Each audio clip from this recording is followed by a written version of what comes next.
नमस्कार किसान भाइयों, this is doctor Charandeep Singh और मैं सबका स्वागत करता हूं मेरे यूट्यूब चैनल पे। आज हम बात करने वाले हैं होम्योपैथी के बारे में और होम्योपैथी का भी पर्टिकुलरली वेटनरी साइंसेस के केसेस में, इन द केस ऑफ पशुओं के केसेस में, राइट।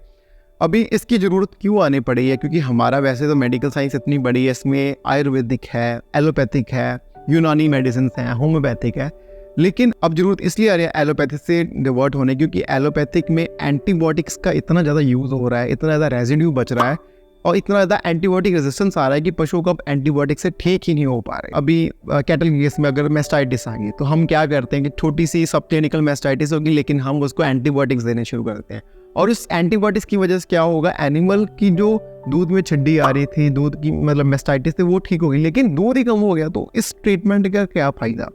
अगर हम basics first generation antibiotics use करते हैं वो सेफ है कम्प्लीटली, लेकिन हम यूज़ ही अपने नेक्स्ट जनरेशन वाले एंटीबायोटिक्स कर रहे हैं।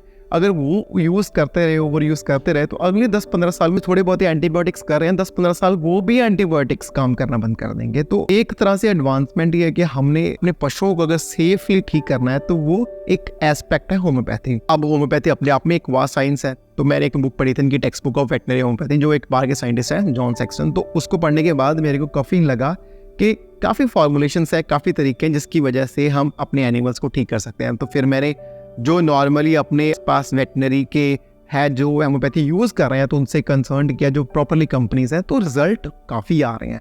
रिसर्च पेपर्स तो मैंने पढ़े थे काफ़ी, इनके मतलब इनके रिसर्च पेपर इतने ज़्यादा हैं नहीं, लेकिन 15-20 रिसर्च पेपर मैंने पढ़े हैं जिसमें कि रिजल्ट्स काफ़ी पॉजिटिव था। वीडियो के माध्यम से आप सभी को इस बारे में एड्रेस किया जाए ताकि हम जैसी बीमारियां आती हैं, खास करके जैसे FMD का ब्रेकआउट होता है, LSG लंपी स्किन डिजीज़ का ब्रेकआउट आया था, पिग्स के केसेस में स्वाइन फीवर का जो ब्रेकआउट आता है, राइट, एंड पोल्ट्री में तो ब्रेकआउट्स कोई ना कोई आते ही रहते हैं। तो इन केसेस में अगर हम होम्योपैथी को थोड़ा बहुत साइड में नहीं यूज़ कर लें तो जो हमारा रिजल्ट है काफ़ी बेहतर हो सकता है। अब जो होम्योपैथी है 3 लॉज पे काम करते हैं जो स्क्रीन पे आपके आई गए। अब ये 80 कंट्रीज में ऑलरेडी वैलिडेटेड है, यूज़ हो रही, और इसका जो मेन मैकेनिज्म है कि कैसे काम करती है, वो काम करती है जैसे कि वैक्सीनेशन का होता है। कि वैक्सीनेशन में क्या होता है कि हम डिल्यूटेड फॉर्म में उसी बीमारी का गैस, उसी का ही जो सब्सटेंस है उसको डिल्यूट फॉर्म करके एनिमल में इंजेक्ट कर देते हैं। होम्योपैथी भी वैसे काम करती है, डिल्यूशन पे काम करती है। जिस बीमारी को ठीक करना है उसका ही डिल्यूट को काफ़ी डिल्यूशन करके उसके मतलब पर्टिकुलर कंसंट्रेशन करके हम एनिमल को इंजेक्ट कर देते हैं।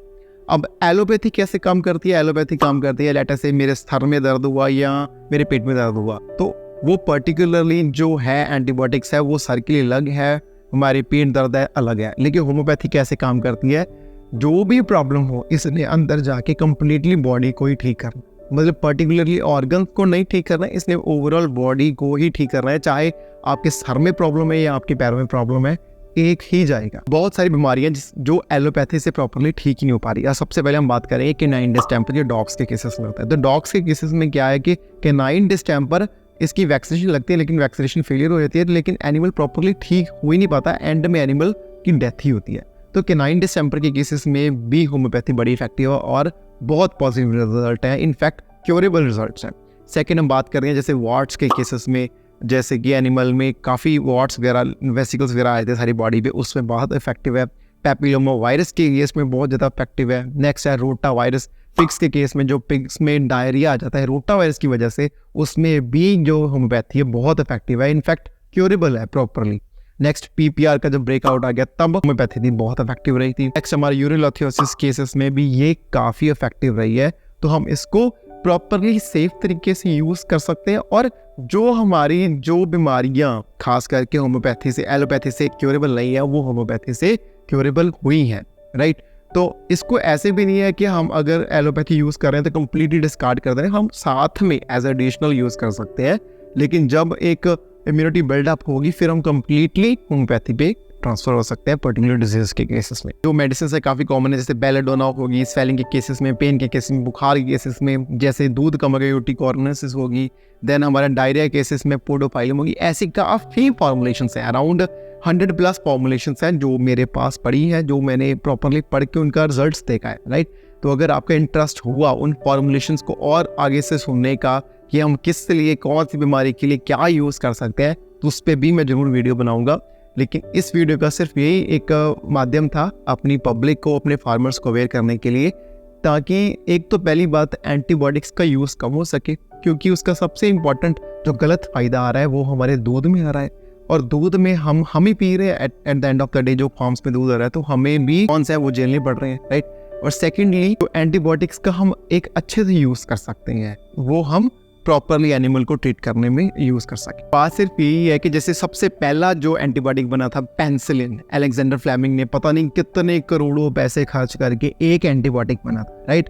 लेकिन अब हम क्या करें, उन जो करोड़ों लगा के एक पेनिसिलिन बना था, आज वो पेनिसिलिन इतना इफेक्टिव रहा ही नहीं। क्यों नहीं रहा? क्योंकि हमने उसको इतना ओवर यूज़ कर दिया है कि अब वो इफेक्टिव हुआ ही नहीं। तो अगर साइंटिस्ट ने किसी ने डिस्कवरी की है तो हमें उनके प्रोडक्ट्स को रिस्पेक्ट करना चाहिए, ओवर यूज़ नहीं करना चाहिए।